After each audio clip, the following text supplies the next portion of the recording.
Whoa, that was quick. Hi. Yeah, whatever. Hi, Maniacs.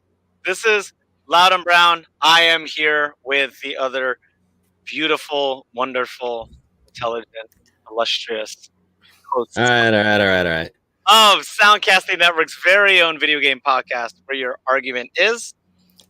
That was Yes. timing. We're coming to you not from Studio 2 and 2 in South Lake Union, Seattle. We are coming to you from space. And we are brought to you by the one. Whoa, I missed really bad this time. The one and the only Voodoo Ranger IPA. Sorry, Lauren, I am out. I am plumb out. But we're giving you a bunch of love from the future when we get more, and then we can. But right now, all I have is this. It is B Corp certified and employee owned, fantastic IPA line from the New Belgium company. Check them out. Hashtag live rangerously. Follow their Instagram, by the way. It is hilarious and very, very with the times, on brand, and a less serious take on IPAs than some other breweries. Because some other breweries, I think they try to do this whole I have a beard and wear flannel and Sagebell, you know what I mean when I say that? I mean, sort of. The first thing that came to mind was actually a cider brand that is like flannel plaid. Like they're like all of their cans are plaid over. There's two brands that do that. It's just too lumberjack. It's like the overdone. It's like, we get it. You're from the mountains. Chill out. From the mountain. All right. That said, remember to like and subscribe, follow. We are Salt_Tierpod on Instagram and Twitter. We are Salt Tier Podcast on Google Play, Facebook, YouTube, Twitch, Steam, Bumble, Grindr. Christian Mingle. I watched a Dota tournament, the Shanghai Open or the Singapore Open, and it was sponsored by Tinder. I thought that was kind of funny. That's awesome. Tinder was one of the main sponsors. That almost makes sense, though. I mean, they're popular. But remember to like, subscribe, follow, and share. Join the conversation, especially on YouTube and Twitch. We will reply to you live, and we're gonna have a lot of fun with that. And like I said, I am Loud and Brown. I am Loud and Brown on Instagram and Twitter. I am GrowStuff with a PH on Steam and PlayStation. And we're going to loop it around, starting down to the purple-haired Sagebell. Hello. You can find me on Twitch and Twitter at Sagebell. Most places at Sagebell, else places like Instagram or TikTok, things I don't post on, Sagebell_model. I don't know what I was talking about. It's a Monday. It is a Monday. I may not be drinking our sponsored beer today, but I'd like to not be blurry. Hello? Camera? Oh, no, I guess I'm just going to stay blurry. There you go. I'd like to point out this hilarious beer I am drinking. It's from Bend, Oregon. It's called River Bend. It is 7%, and it's called Man, Go Fluff Yourself. It's a mango IPA. Fluff yourself. Actually, okay. It's really good, honestly. I think we found it at like an Albertsons or a QFC. Like those are the only two places we go. But yeah, I just saw it in the beer aisle and I was like, this is stupid. I need it. It's so dumb. I have to get it. Yes. Give me the thing. Remind me, are we doing games this week or this round or the next round? We could do it this round. I don't have a lot to say, so go for it. I could hold mine off so I could show video of mine till the next round if you want. So then let's just go to the save reigns real quick while he's blurry as well. No? Are you blurry? What's up? Am I? Let me see. You are blurry. I'm doing a lot of... No, I look good. Look fine on my end. All right. Anyway, what's up? This is the save rings. How you guys doing? Good to see everyone. Good to be seen. You can find me lurking. I mostly be lurking online. A lot of work lately. A lot of yelling at children. As far as I've been playing, surprise, surprise, on accident. I didn't mean to play it this much. I didn't. I've been playing. I know you guys are going to be shocked. I've been playing Stellaris. I've been achievement hunting on that game. Dude, have you ever even played that game? I know. Do you ever even Stellaris, bro? Speaking of that, I passed 1,200 hours played on it. And that's just on the Steam version. I must have played it for a good 500 or 600 hours before I even got a legit copy of that game. And I just been messing around in some VR. There's actually a VR sale right now on Humble. Not sponsored, but there's a VR sale on some stuff on Humble. There's a pirate VR battle game called Bloodwake that looks kind of interesting. I might pick that up. That's about it. I've had a boring week. I've just been working and sleeping and playing Stellaris. That's about it. That's all I got. What's up? Who's it moving to? Is it moving to me? Yeah, you got your... I wasn't a very good distraction there. No, I guess not. I played a little bit of Overwatch. That's it. But we're gonna do that on my hot topics.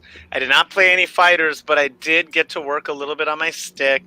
I talked to the beautiful people at All Fight Sticks. They recommend zero egos over there. By the way, I told them that I was missing some parts, and they recommended some of their competitors. And they told me, "Hey, if you can't find the stuff with us, check out." Focus Attack, and he name dropped like 3 different companies to get fight stick balls, buttons, and stuff. And he's like, they might get it a little quicker than us, and he apologized. And he told me, hey, your build looks cool. They're just homies that are into like DIYing stuff. Like, it's not even this conglomerate, cash grab. They're really in it for the right reasons. So if you're into fighting games and want to get a good fight stick, All Fight Sticks, I believe his name is Aaron from All Fight Sticks. They give a crap. And I got a stainless steel box that's going to last probably after I'm dead. Someone's going to be able to play sticks on that thing. It's really sturdy. And I didn't get the full size one. I got one that's at least quasi portable. And I was worried it wasn't going to be too big, but it's right there. It's about the size. FGC people, if you remember the Street Fighter TE stick, it's like a standard size. It's not so big that you don't want to travel with it, but it's big enough that it's going to be comfortable. So Sagebell, it's bigger than our droids. Okay. But it's smaller than a bread box. It's definitely smaller than a bread box. I'm trying to think who we interacted with. Box. I'm trying to think of people that we interacted with at EVO that had different sticks. I'm not gonna remember, dude. Also, the only other person that we really knew was Goon, and he has a hitbox, and that's a totally different stick. So that's what I played this week. I watched a lot of games.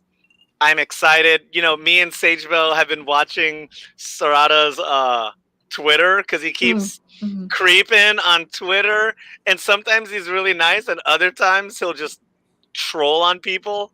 Like when's Tekken 8, and he'll just, what did he say, like 2055 or something? So if you follow the thread on there, he responds to each person and incrementally adds like 20 years to it. So he started out with like 3 years up, and then he did like another 10 and 20, and like it kept going. Nice. So savoring ... If you're not aware of this beautiful human being, his motto as a game director is, I don't owe you shit. So when everybody asked him for new characters, new patches, new stages, he wore that shirt when we were at EVO on 2019, and it just said, I don't owe you shit. So he's the Ryan Johnson of video game directors. Yeah, except he delivers exactly what the fan base wants. Oh, so the opposite. Okay, so he's the opposite of Ryan Johnson, whatever that is. Yeah, and I hear Star Wars fans throw Ryan Johnson under the bus a lot, but he didn't. He totally wore a shirt that says "Your Snoke theory sucks." He totally did that. That's awesome. Luke Skywalker totally went up in front of the press and was like, "I fundamentally disagree with everything Ryan's done to this character." I'll believe it. Yeah. But that's the job they hired him for. Whatever, I get it. And he got the last laugh for me because he did an R-Tour film later and blew everybody away. And Knives Out was amazing. It was amazing. when he has no thing and he can just do his own thing, that's fine. But I don't know why you bring somebody who's only good at doing his own thing in to do a Star Wars movie. And well, to do a Star Wars movie, that's fine.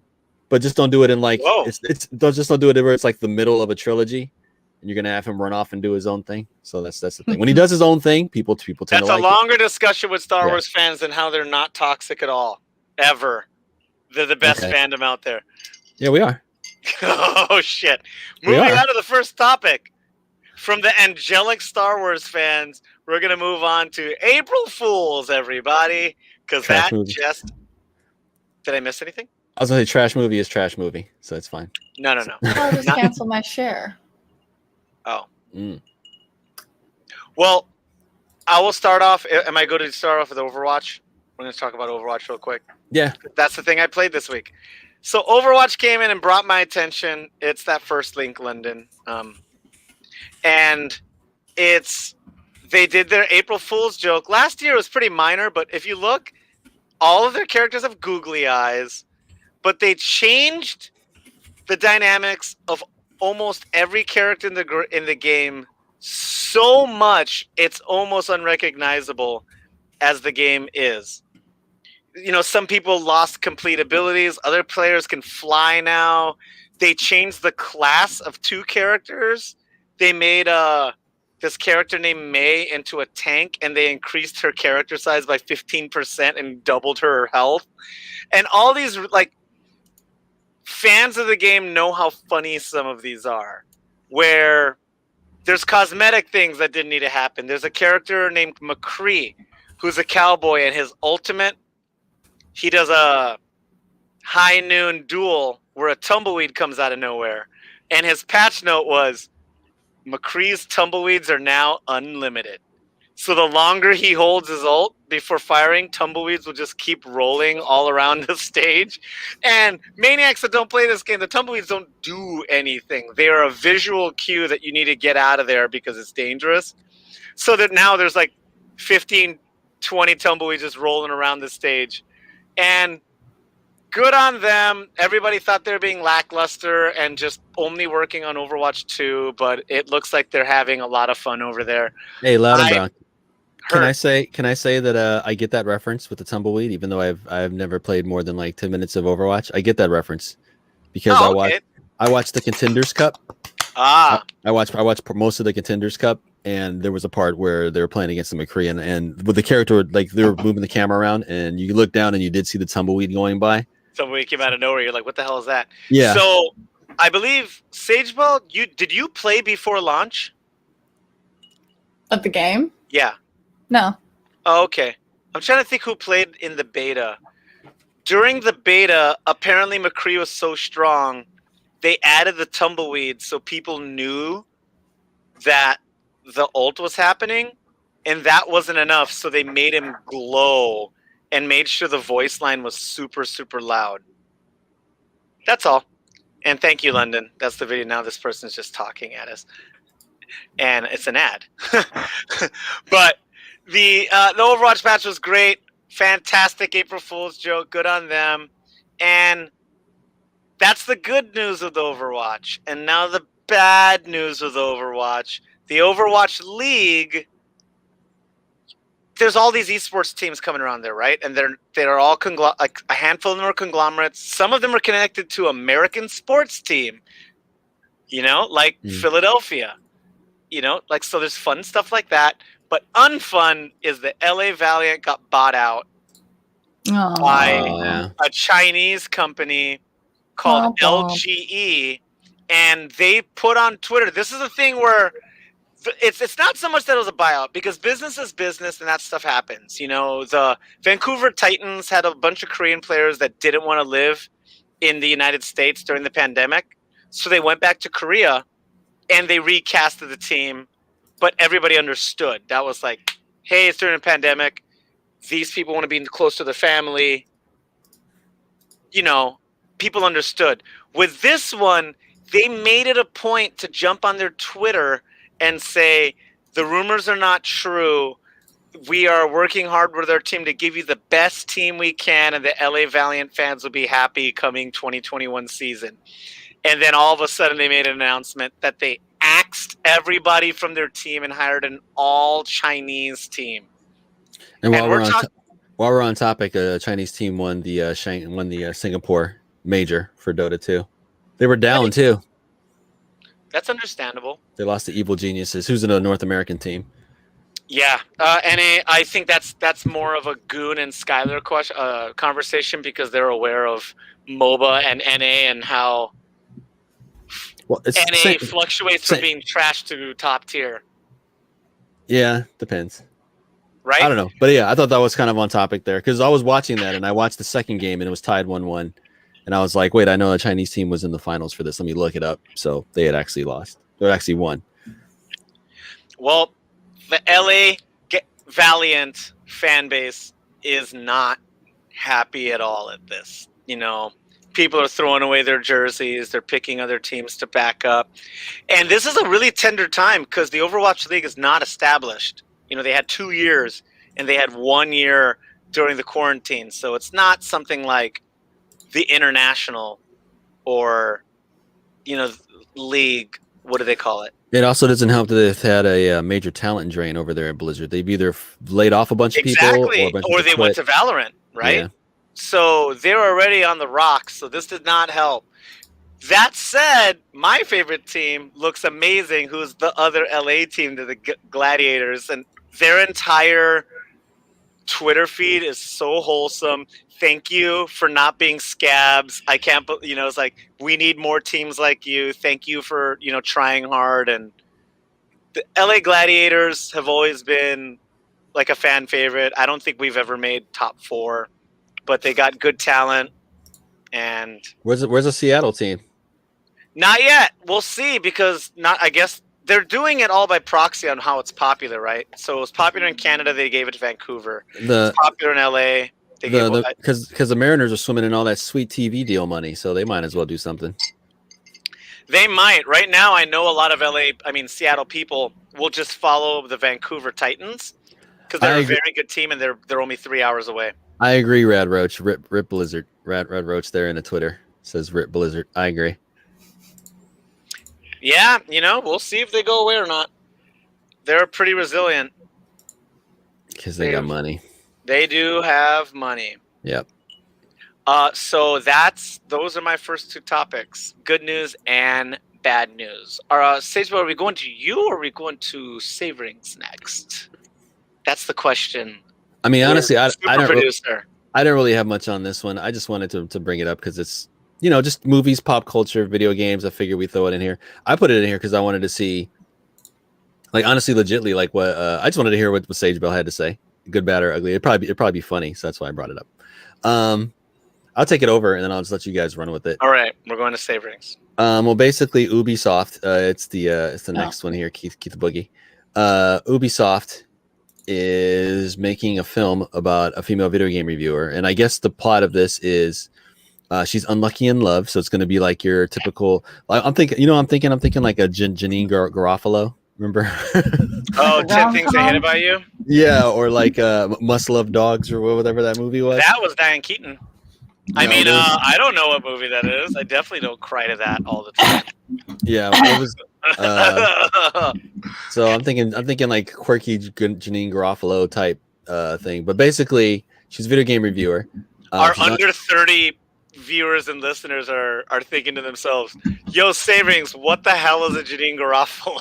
Yeah, I know. It was so long. It was actually. Yeah, you were probably like 6 or 7 years old when she was. Reference something at least for the last 15 years. With her in it? Zellweger. She's been kind of irrelevant for that long too, though. She's only been relevant because of her face, like really the last 10 or 15 years. Yeah, I don't think Janine's been relevant for a while. I just have to look her up. I recognize her. Rom-com. Okay, Kristen Wiig. There you go. Unlucky in Love, Kristen Wiig. Sure. Yeah. Okay. I guess she'd be like the new one. So basically the premise is, hold on, I will read it. This is from NintendoLife.com. It says Ubisoft's Film and Television Department just announced a deal with their 2020 Film and Television Fellow recipient, Annabelle Seymour. She's going to write a script for a feature film called Replay. This is a working title. In the film, a video game reviewer who has yet to be cast is given the opportunity to live out her dating life as if it were a video game. And that's about it. And as a joke, they said it'd be funny if it was like a Dark Souls type video game, but that was it. Yeah, there she goes. So we shall see. First of all, it's a video game movie, so curb those expectations. Secondly, who knows? Honestly, it could turn out to be good. We could be laughing at this later on, like in a good way. But yeah, as we were talking about bringing up things like the rather concerning casting for Borderlands, and we talk about other things like Mortal Kombat's about to be out in about 2 or 3 weeks. Here's another video game-esque movie or in that genre. It's from Ubisoft, so it could be cringe. I mean, what you guys think? The Ubisoft thing was posted on Wednesday, not Thursday, so it's not an April Fool's joke. Oh, is it? It was posted. It was posted the day before April Fool's Day. Okay. So that's that thing right there that we're looking at. But since you mentioned Borderlands, I had to look it up. And since I don't have any of my own topics, I'm going to interject. Yeah. Do it. Okay. Edgar Ramirez has just been cast in the movie. For Borderlands? He's going to play a villain. Edgar Ramirez. You say. He's got a beard. I guess he's a psycho. What was he in? Venezuelan actor. He was in the new Point Break. He was in. I forgot it was a new Point Break. Yeah, he was in Bright, and I haven't seen that. I heard it was really good, though. I heard the opposite. No, I heard it was pretty good. I've heard it's divisive. Yes, to say the least. Just like Outriders, that game that came out this week. Either people love it or they hate it. I'm trying to look at his movies. He's been in a bunch of. The only other thing on here I would recognize is The Bourne Ultimatum, and I didn't watch that one either. Yeah, I fell off. Oh yes, Vince, we know you have a beard. That's no one. He's gonna be in the Disney Jungle Cruise movie though. Yeah, we'll see. You know, I've been proven wrong before because when Disney started doing movies on their rides, I laughed at them and they laughed all the way to the bank. Like I didn't watch Pirates Haunted of the Mansion. Caribbean. Yeah, I didn't watch Haunted Mansion, but hundreds and thousands of people did. Mm-hmm. So joke's on me. I don't know. I'm not a movie producer. So it says he's a villain? Yes. And in Borderlands, Atlas is a corporation. So that gives us kind of a hint into like maybe we can go deeper into the corporation. Yeah, and Atlas was the villains of the very first one. So maybe in their storyline they're picking up from what would be the beginning of the Borderlands story. They're not skipping ahead and already having done stuff. They're in the first one and the third one heavily. Yes. Yeah. So that's our. In the third one, they're the good ones, and you're kind of helping them out. But in the first one, they're villains. They're the main guys trying to take over Pandora, and then because of you, they end up going bankrupt and getting wrecked. And then the third one, they're cool. That's our latest news there. I'll let you go on to the next headline. Oh, okay. Well, me and London were talking about if you were playing something earlier, if you wanted to do a screen share or not. We are ready to do that if you want to.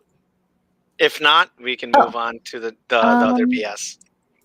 I can. Let's do it. I played Second Extinction on Thursday. And what it is it's a dinosaur shooter. You're people and you're shooting dinosaurs. And it moves really smoothly. Like, have you seen how Apex like moves smoothly? Like, it kind of reminds me of its like animation style, or not animation, but the gaming version of animation. It's just kind of that kind of smoothness to it that Apex has. I've never really played a lot, but you have points and you have like objectives that you need to go to and cross the map, and you have little zones that are dangerous to go into because the dinosaurs are scarier. They will spawn. You can have a max team of 3, so that's also a thing about it. The dinosaurs are really well rendered in the game too. and they're all working together. So you're primarily attacked by raptors. And then there's also these like big armored guys they have to shoot, and like when they go onto their back, you have to shoot their tummy.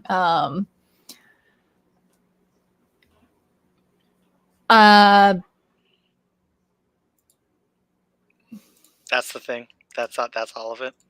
That sounds fun. It's in my head. I'm just thinking of Turok. Why am I thinking of Turok? How old is that game? How old am I? I'm thinking about Kung Fury when he's like, "That's a laser raptor." I must be raptors. I must be in the future. There are poisonous ones that like spawn out purple goo, and then you want to get your raptors to step into it and then capture them before they explode. I have a request to share my screen. I cannot actually tell it to share screens. All right. So. Hey, thank you, London. She's earning her intern dollars. I'm wow, not this sharing looks the sound, beautiful. But yeah, I see it's super pretty. Look at those little guys. Look at those ugly little bastards. It is, because I've talked to Save Rings before, and there's some games that I won't play just because I think they're ugly, which is why I don't play MOBAs. And I think Fortnite is ugly, but this is a good looking game. Keep the boogie. That's a good looking game. You haven't. Well, that's the reason why I couldn't hate on Battlefield. Everybody was like, "How's the story?" I'm like, I feel like they hoodwinked me because I paid $60 for a 3-hour campaign. Nobody buys Battlefield for the story, Loud and Brown. I know, but the multiplayer was good though. It was worth it for me. Yeah. I just never learned how to fly a jet.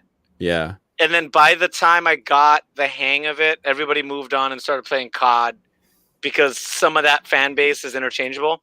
But what I will say is that the graphics from that game just now reminded me of Battlefield with the shading and the high contrast. Okay, yeah. You know what I mean? Mm-hmm. Whereas obviously Valorant and Overwatch are way more cartoony and Team Fortress 2 looking, and Dota, Fortnite, and League look like, a game from 15 years ago. Come over here and play Dota on my monitor. That shit looks pretty as hell. I'm sure it will. I'm not saying it'll still be 4K, but you put 4K on I'm talking about the animation frames. Like there's nothing realistic about, like they're like, and you have the minions running behind them. It's the way they move. It's the way creeps. The game works. Yeah. They're called creeps. Yeah, like the way the game is designed. For example, King of Fighters is in 4K. It technically is beautiful, but the character models and the keyframes are low tier. Like I got you. Whereas a 2D game, like the 2D version of King of Fighters, their keyframes were so beautiful. And that thing might have been 1080, but it looked awesome.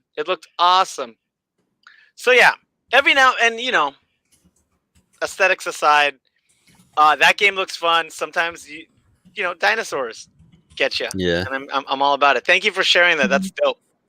No Will problem. you be maybe streaming this? I did last week. Nice. This week we might play again, or because Phasmophobia has an update, we might play that instead. Ooh! Did they add more cups and dishes to the houses that I could stack up in the trailer after I die the first time the ghost shows up? I mean, possibly. They need to add more items for dead people to stack up in the trailer when they die.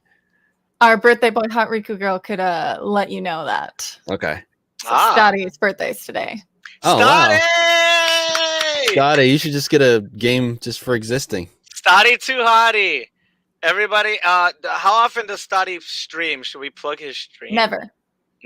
Okay, so Scotty Too Hottie, we just love that you're here, and you're our fifth Beetle. You're our Jirobi? Yeah, you're the Jirobi to our Tribe Called Quest. You gotta say all three. Yep. Gotta say all three. Vince, you're welcome for the suggestion on the game. Woo, yeah. Hot girl. So moving on. I talked briefly about April Fools earlier, and I just talked about the cartoon style of Valorant. London, please, can you hit that graphic on Valorant, the dating sim? And another April Fool's joke from Riot, and I don't consume Riot games. Maybe I will when the fighter comes out. I'm very, very pessimistic on it. Don't trust it at all. People have tried to tap into FGC that don't get FGC, and they fail. But this is pretty genius. Valorant comes out and does the Agents of Romance dating sim, and it is like, I wish more games would do this, especially edgy games that aren't humorous. In the world of team shooters, Valorant is quote unquote one of the more serious ones. Because, it's very technically based and they use real guns, where, Overwatch and Paladins have kind of a fantasy quality to it. So, London, if you could scroll a little bit, I think it might give us a couple more screens, but you basically get to interact with the other characters. And come on, a dating sim is such a funny idea. Is this like, yeah, it is. It's like hateful boyfriend. It's look how good this is, and this is a team shooter, maniacs. What a good April Fool's joke. Props to them. All right, Riot, I can't hate on you because you're that clever. I will still put a small wager that this comes out in some way, shape, or form because the company behind this is Tencent, and Tencent makes most of their money still off of mobile games, off of dating games, off of games like this. And stuff. Yes, very much so. So that's why earlier in the pre-production, I was like, you know what? There's actually probably something to that. Yeah, they probably made the bones of the game, right? Yeah, they probably already have this. They did a palette swatch, right? Yeah. What they call it? Yep. You two worked at game studios. What do they call it when they just throw graphics over an existing engine? Yeah, a palette swap. Yeah. Okay. Yep. And speaking, my last April Fool's joke, London, I'm gonna move on. London with a Y, sorry. Pokemon even got into it. And if Nicole B is watching, check out her stream, check out her Insta, check out her Twitter. She's a fantastic friend of the podcast. Pokemon is her deal. And they had a Bidoof takeover. And Bidoof is the worst Pokemon ever, one of. Do you want to explain Bidoof a little better? Because I don't really know who Bidoof is. A Bidoof is an electric sheep. That's pretty much what he is.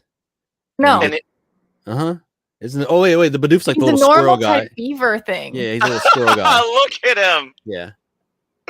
Oh, what an adorable guy. Yeah. Oh.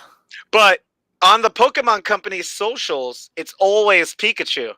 And on April Fool's Day, Bidoof was the icon, the banner, the main logo for the Pokemon Company brand. And that must be an inside joke to Pokemon players because they all thought it was hilarious. Thank you, London.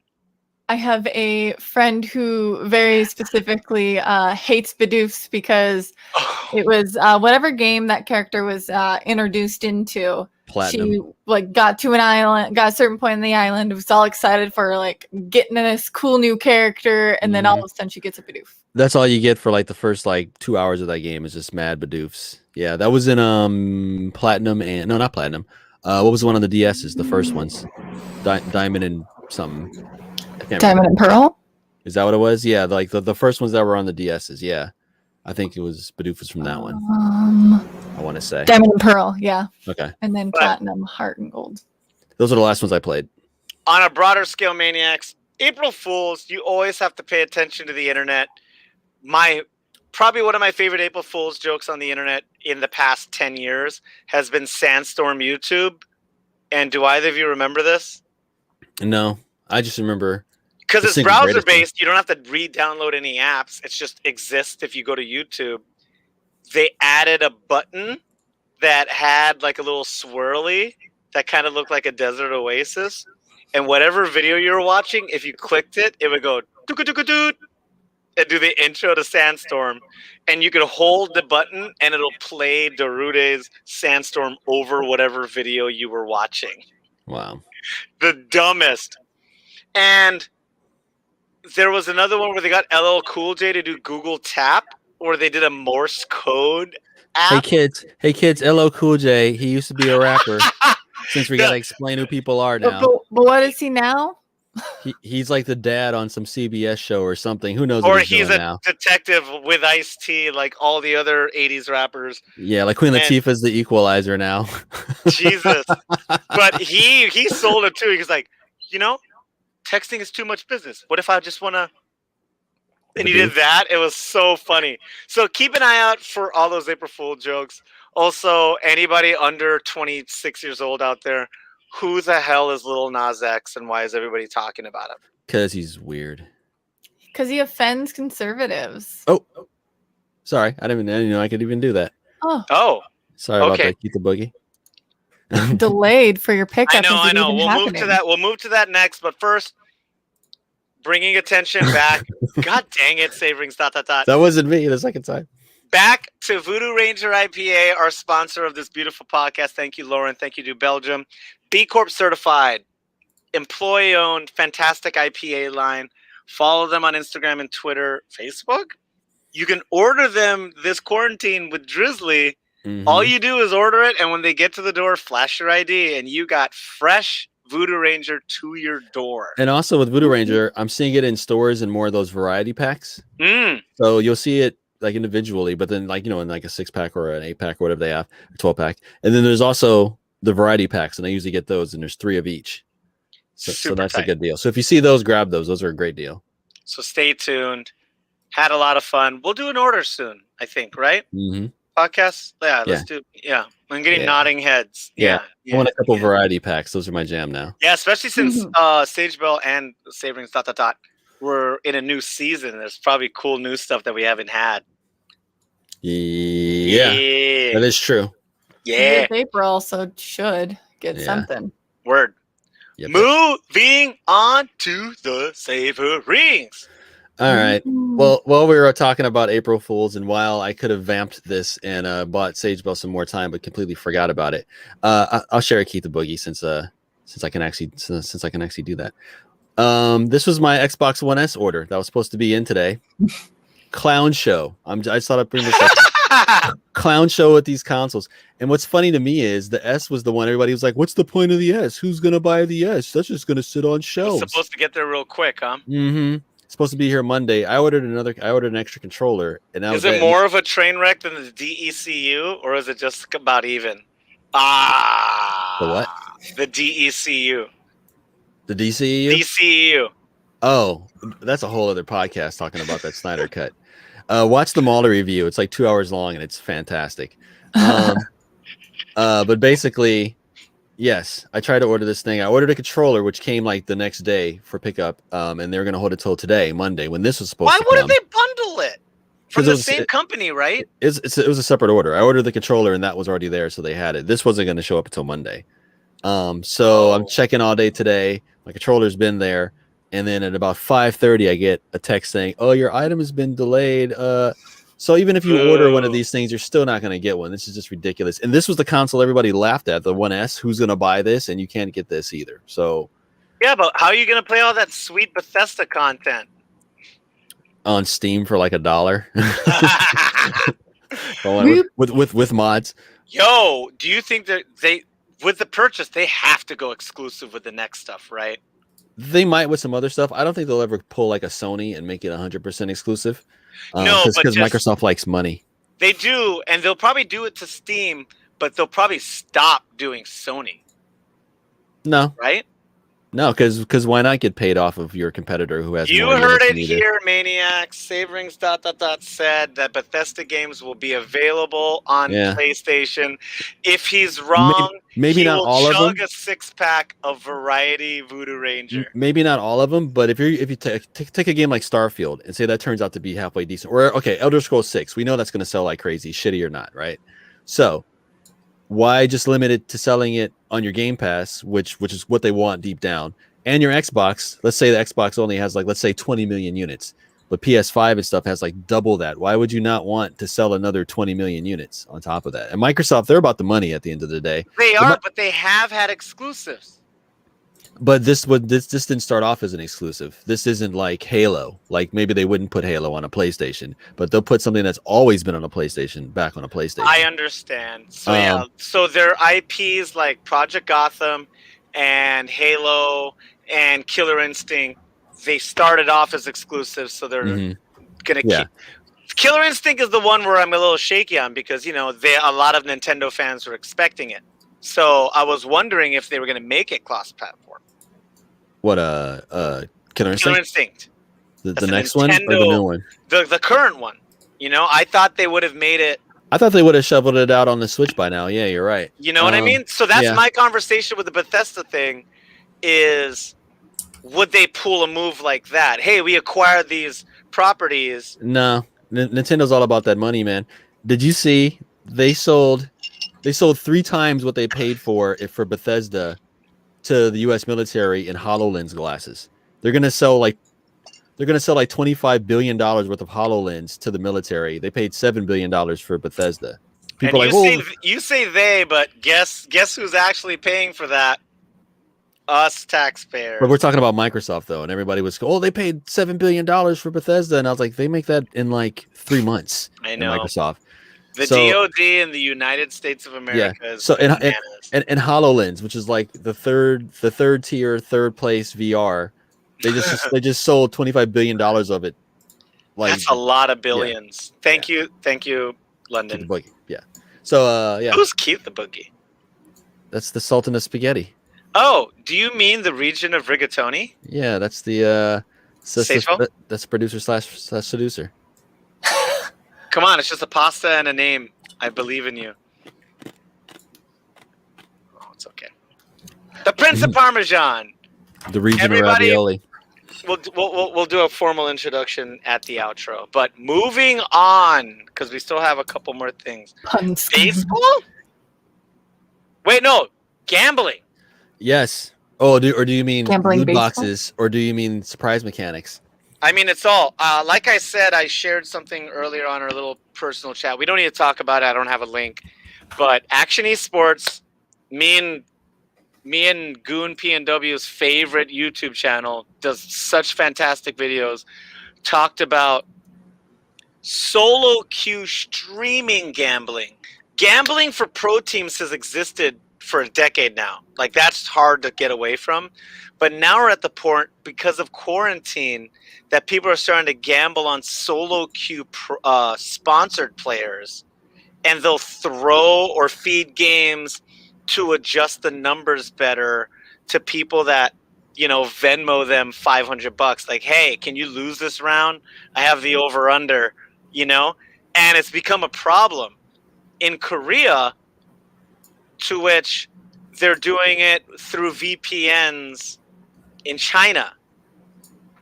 Isn't that nuts? So gambling for esports is a problem, is what I mean. So continue. Well, basically here, London, you wanna put that up there? You got it there. Okay. This is from the BBC. There's been 12 or 13 new studies which link loot boxes to problem gambling. After all this time that people were saying, "Oh no, it's fine," and all this and all that. Hang on, let me zoom in here. There you go. Thank you, London.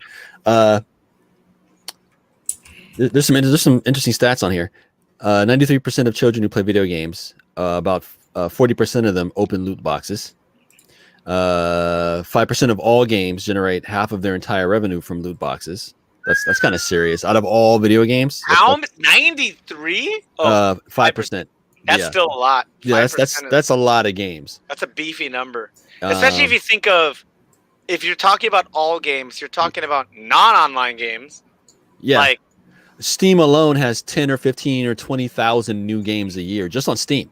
So you're counting those plus everything else that comes out. What's Steam? What do you mean? I'm kidding. Steam I just haven't been on in a couple weeks. So that's where you're gross deaf, I hear. This one right here kind of caught me. Young men are the most likely to use loot boxes, with young age and lower education correlating with increased usage. So they're taking care of. So they're taking advantage of young, uneducated people, which is kind of crazy. This is okay. So this is after like years of these companies saying, you know, it's not gambling, it's not gambling. 13 different independent studies all link it to some form of behavior or gambling like tendencies and things of this nature. And to introduce one of our favorite people to the podcast listeners right now, we have Crispy Pant in the house. Crispy Pant, what it do? Do you use loot boxes? Don't lie to me, son. Do not lie to me. I know you do. You ever crack a loot box open? Oh, You ever buy any keys on TF2? I've seen him on Overwatch. He got all them skins. Shout out to TF2. I mean, you can get a lot of them? that without paying on Overwatch. Yeah, though. that's the question: is does Crispy Pant buy them? And don't forget, like 2 weeks ago, I was playing Genshin Impact, which is a straight up gacha game. Yeah, it is. So yeah, I was playing that. Oh, we got it from the horse's mouth. Yeah. He said sometimes he got. He got. I mean, if you're really close, like in Overwatch, if you get enough money, but you're slightly short in-game currency, if you just pay for those extra like loot boxes and you don't get the skin you want for that event, you should be able to get the currency amount you need to buy the skin during the event. I hear you. Yeah. I'm a little sore because I didn't buy the Rum Runner Batiste, and too many things about that character hit the right points. He's an attack support character, so he's a healer. He's Haitian, speaks French, and that skin he's wearing a cabana button up, and his exterior cosmetic changes it into a bartender kit. And I saw the skin and I was like screaming to the clouds, who's looking at me playing Overwatch? This is exactly what I want. And then I remember the event ended and I forgot to buy it. So I don't have it. I forgot to buy Super Mario 3D All-Stars on my kid's Switch, and I got pulled off the Nintendo store. But I also am guilty of some loot boxing because my Steam profile is level 93, and so don't think I got that just like grinding cards and doing things. I actually bought a lot of cards and bought a lot of trinkets. Wow, Vince Rants has 75 unopened loot boxes. Nice. That's a lot. How can you leave them unopened, Vince? Because he only wants the May stuff, and I'm sure he has 100% of the May stuff already. I know he's playing the April Fool's patch right now because May is 50% bigger, which means her dump truck is 15% bigger.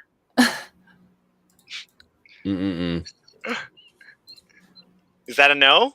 I think that's a positive. I think that's very true. But people, don't gamble. It's bad. Don't be bad.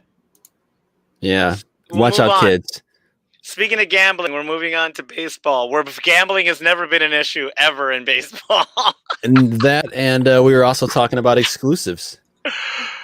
Yeah. Will Microsoft ever share these? Will they ever make these games exclusives and things of this nature? As far as the Bethesda games, this one's kind of big.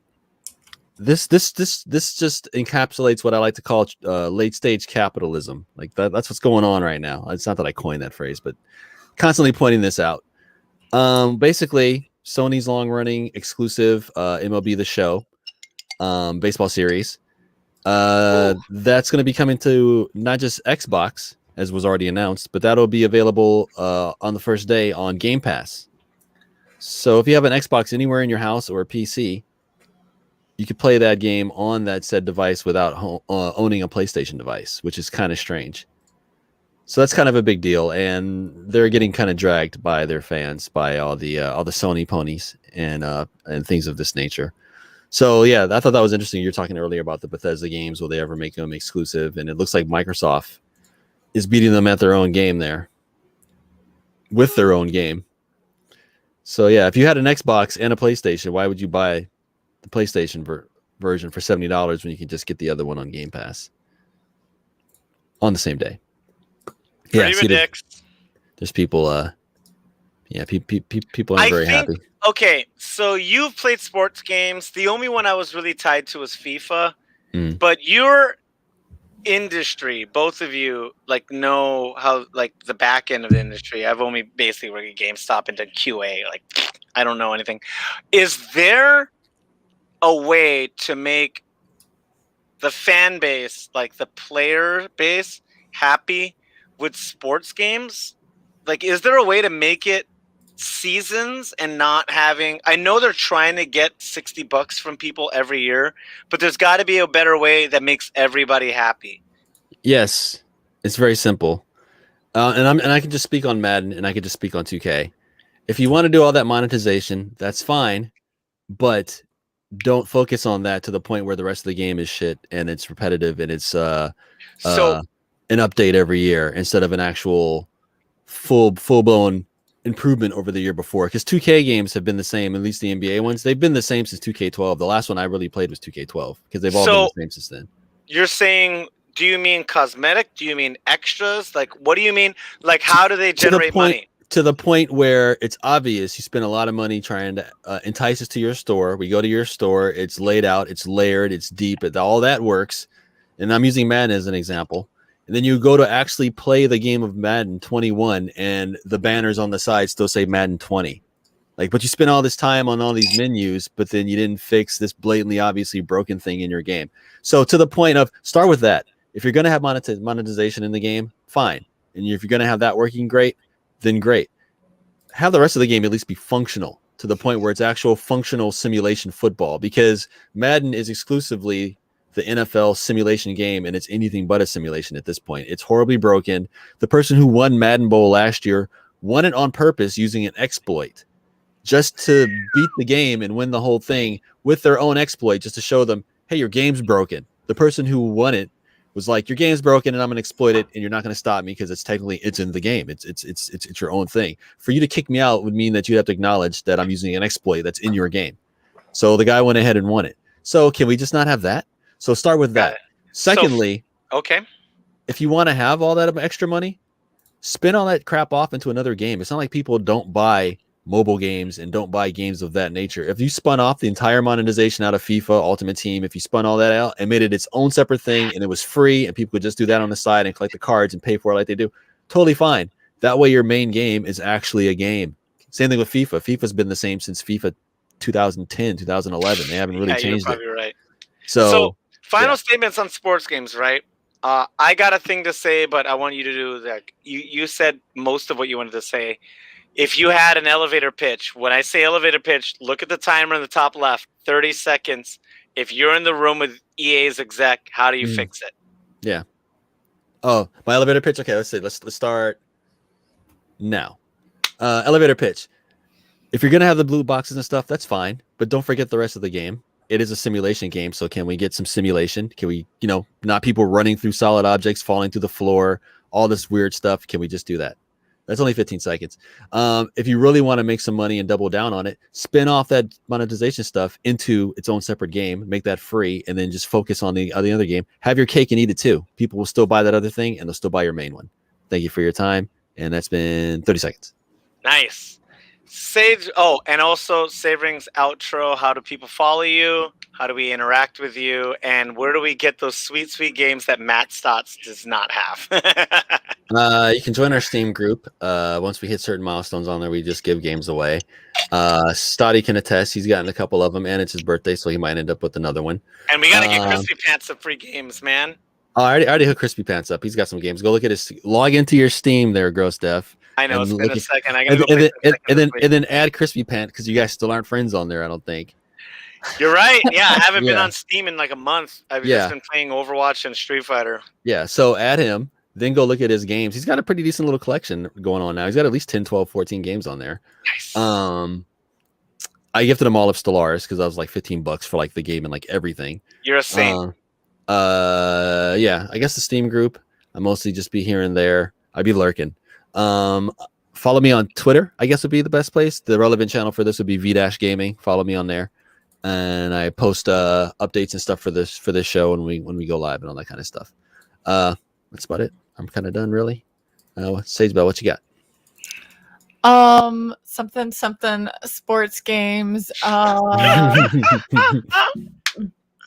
Expansions to I don't know, something we unlock characters that are retired. Oh, that would be tight. Like the good. base. You're saying like the base game is free, but if you're playing like 2K and you want Jordan, he's like $20. Yeah. People will pay $20 for Jordan. They will. And then you can see me Thursday nights on twitch.tv/sagebell, 7 p.m. Pacific. I do usually start sooner, but the game starts by 7 p.m. Stutz and I play cooperative games. And otherwise, watch on Twitter for when I go live or just random BS that I'm tweeting about or sharing other people's stuff. And up to you. This way. So, unrelated but related, R.I.P. Jessica Walters. Bless you. You're in the heavens drinking martinis. It's the voice of Mallory Archer and actress for Lucille Booth. Mm-hmm. Big part of my heart. One of my favorite characters in comedy. So, R.I.P. to her. As far as my ending quotes for sports games, and this is out there, and I don't know why this hasn't been chimed in yet. Like I said, I think 2 months ago on a podcast, when Devil May Cry 2 did a collaboration with Diesel Clothing, people liked seeing real-world clothes that you could buy on these vampire people. Like, it looked fucking tight. And Street Fighter, from a third party, would sell Street Fighter Edition Onitsuka Tigers that were the exact shoes that Chun-Li wore in Alpha 2. Mm-hmm. But, like, there's no prompt for it in Street Fighter 4. And in my head, I'm like, you're nuts! People know that costume. Yeah. Like, if you could link that. What I'm saying is, especially in a game like 2K, where sneaker culture is, like, parallel with basketball. It is. Give your entire team gray, unofficial sneakers. Well, not only that, but every NBA team has like 12 different uniforms now. So exactly. Why not just do a cross promotion and promote all the jerseys and everything? And if you could go and buy, you could do like $1, your favorite player gets the sneaker you want. $5, your favorite player gets the whole getup. You're hitting $10, it right your whole team. You're hitting it right on the head, Loud and Brown. You know what I mean? If I had 15 more seconds in that meeting, I'd be like, look, charge people $60. It's the game, it's the framework, and then you just charge them a subscription. Like the next year, you charge them like $40. They get the whole new engine. They get all the rosters. Charge them another $20 to unlock a packet of their characters or shoes or whatever. It'd still be $60. Here's the thing. You just make money forever. It doesn't even cost money because you will sell the data of the player base to Adidas, Under Armour, and Nike, and you will show customer data to those companies. Yes. Look what got bought more in our game. Yes. And they made $5 a customer on it.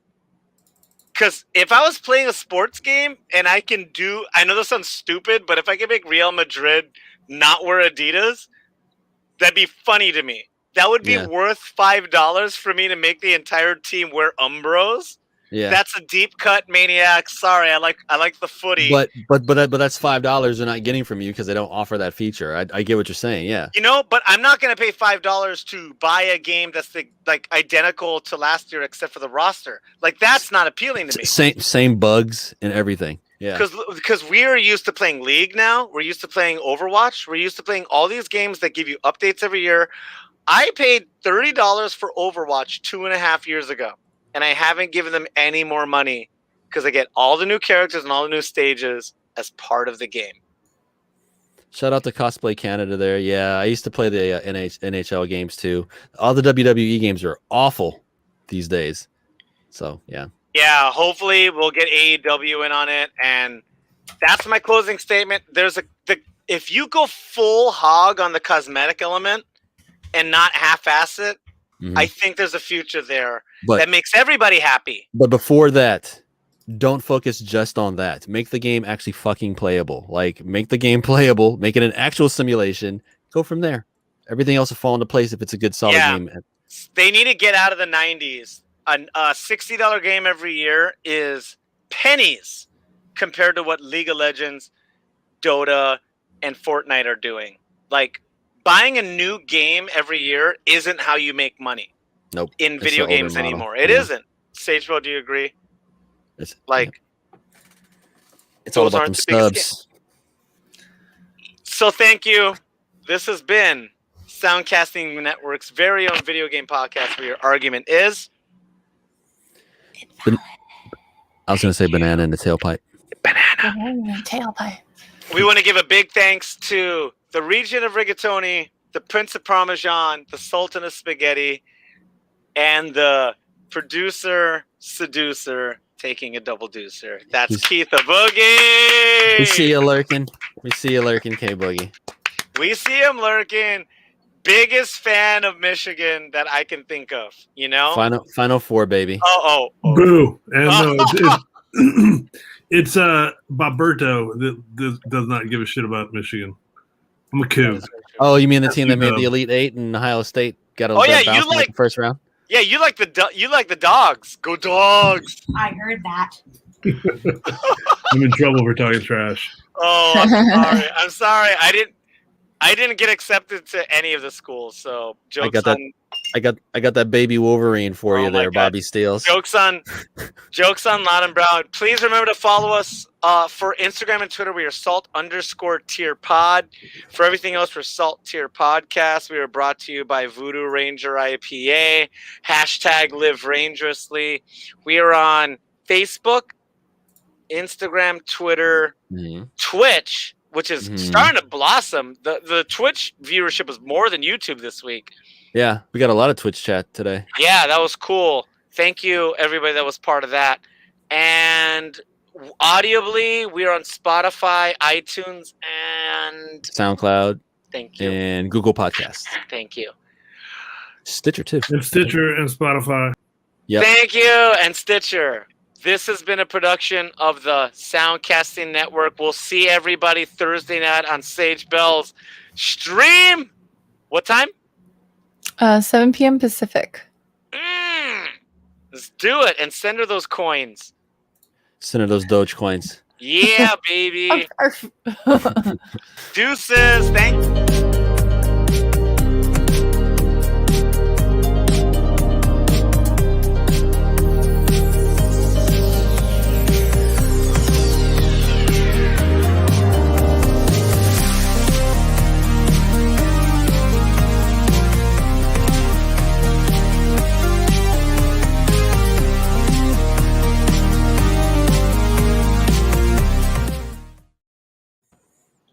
Matt Damon.